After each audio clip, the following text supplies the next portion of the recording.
Hi, welcome back to another video from MD in Ireland. My name's Haley, and this video is going to be about Canada. So if you watch any of my other videos, you'll know that I actually started this process of emigrating from the US with both British Columbia, Canada, and Ireland before I decided to fully commit to Ireland. So this is going to be the one kind of outlier video of mine where I actually talk about my experience with Canada to help with anyone who might be interested in my journey with them. As I say in all of my videos, this is meant to be for informational purposes only. It's not meant to substitute professional guidance or legal advice.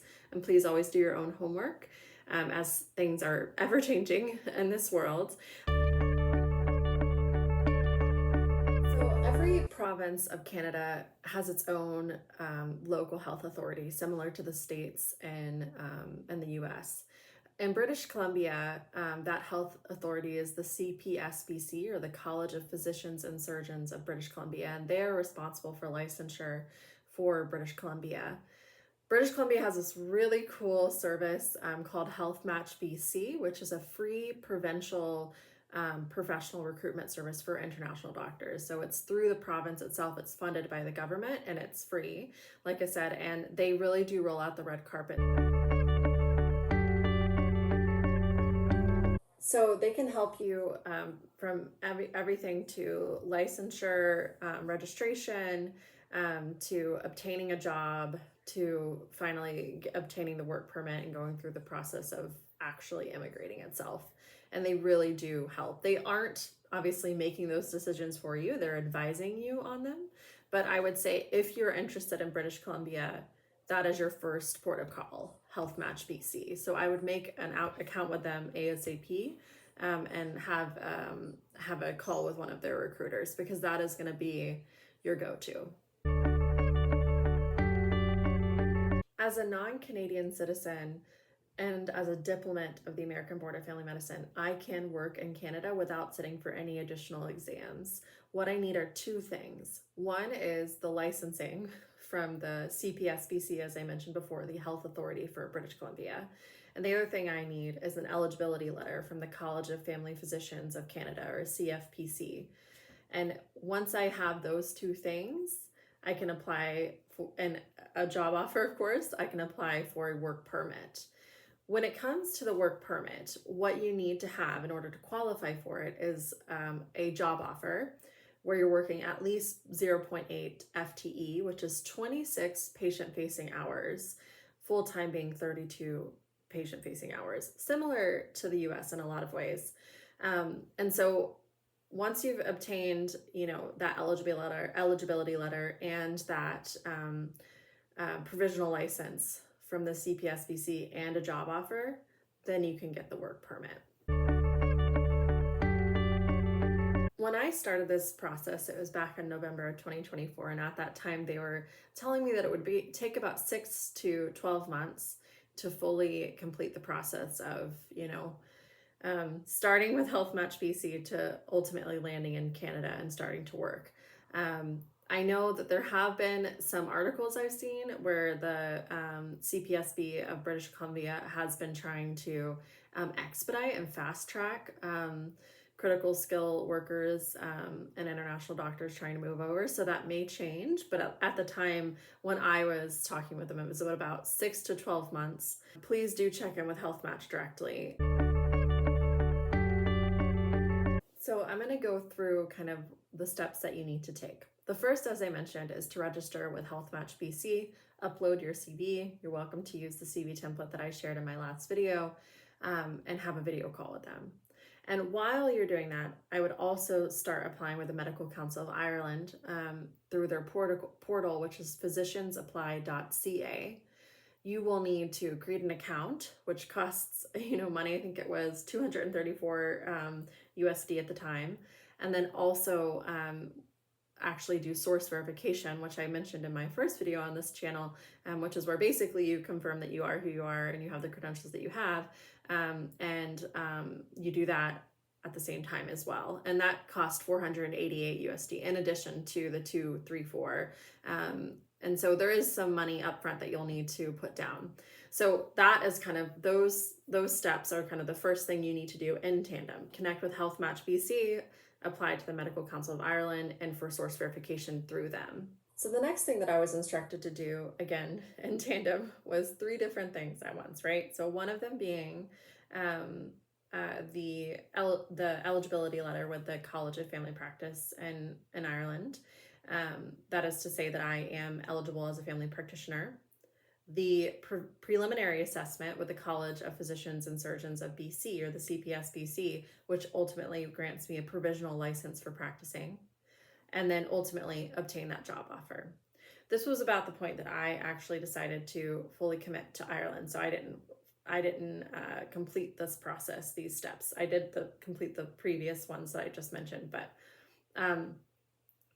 one thing that I was instructed that I would need in order to obtain this provisional assessment and the eligibility letter was 2 letters of good standing from both my board, so the American Board of Family Medicine for me, and from my state licensing body. So once I obtained those 2 letters of good standing, I also had to get evidence that I completed successfully USMLE 1 through 3. And so this is something that you can also work on early on to expedite the process. So as I mentioned, the preliminary assessment is really important. It is probably the thing that's going to take the longest. So I was told that it takes about 8 to 12 weeks. This is also the process that British Columbia was trying to fast track earlier this year in 2025. So maybe it won't, but at least when I was advised, it was 8 to 12 weeks that the preliminary assessment would take place. As I mentioned, this lands you with a provisional license. This is basically a license that you have for about 4 to 6 months when you're first starting practicing in Canada, where you are technically supervised, but again, it's a very loose term. So it means that you have a supervising physician who's not necessarily in the same practice or necessarily even in the same like local district, who you can call on and have conversations with, go through patient cases, etc. But they're not signing off in your note. You're not, having to go patient by patient with them. It's a very loose term. And once you finish that 4 to 6 months, then you get the full unrestricted license. But that preliminary assessment is what lands you with the provisional license. Let's talk a little bit about jobs, right? So that was actually something that was started really early on. HealthMatchBC was very interested in learning about me and kind of what kind of practice I was looking into and what region of British Columbia I was interested in, and very quickly connected me with the clinical leads of different practices. And I was really within the first few weeks having those conversations with the specific practices. So it is something that starts very early on in your process. Ultimately, what I really appreciated learning about the BC system is that the good old family medicine doctor who owns their own practice and does their own thing is very alive and well. Pretty much all the contracts that I could have potentially signed would have me as a co-owner of the practice, meaning I would be responsible for overhead and everything like that, but I would not be an employee, if that makes sense. So very different than the situation in the States. Those pretty much all the contracts have you as a co-owner. So you have a bit more autonomy in that way. The other thing is that the salaries were extremely competitive. So it was for 0.8 to 1.0 FTEs, very consistently like 250 to over 300K Canada dollars. And so very competitive. And in addition to that, I was being offered like signing bonuses of like 25K, and there was additional incentives if I wanted to go rural. So if I had been interested in a rural practice, they were willing to pay for me to visit the practice in terms of like accommodation, transportation, flights, etc. And I don't know how much, again, because I didn't get to the point where I actually touched down and started doing site visits, but it was definitely an incentive that was being offered to me.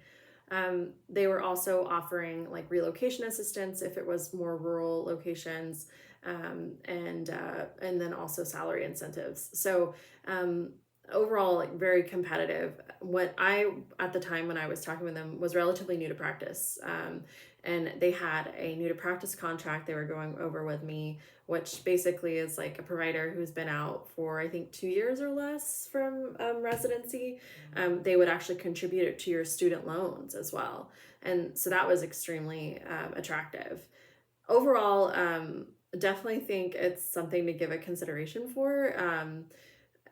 If you're interested in Canada at all. Like BC does have a really good situation. I know that other provinces, again, have their own health authorities.